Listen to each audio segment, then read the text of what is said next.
শোনো, হ্যাঁ বলো। তোমরা কি জানো যে একটি হজের সওয়াব মিলে মাকে একবার দেখিলে? না জানি না, আপনি একটু বলেন।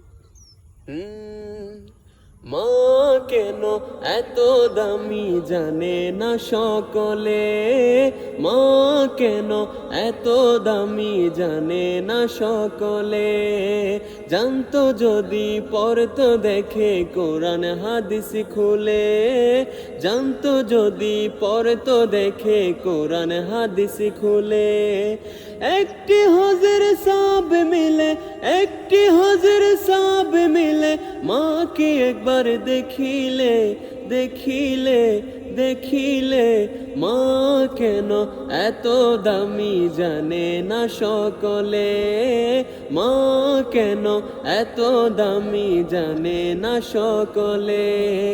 10 মাস 10 দিন গর্ভে ধারণ করেছিলেন মা, সহ্য করেছিলেন মায়ে যতই যন্ত্রণা। 10 মাস 10 দিন গর্ভে ধারণ করেছিলেন মা, সহ্য করেছিলেন মায়ে যতই যন্ত্রণা। সেই মাকে কষ্ট দিলে, সেই মাকে কষ্ট দিলে খোদার আরশ কাঁদে, মা কেন এত দামি জানে না সকলে, মা কেন এত দামি জানে না সকলে, জানতো যদি পড়তো দেখে কোরআন হাদিস খুলে, জানতো যদি পড়তো দেখে কোরআন হাদিস খুলে।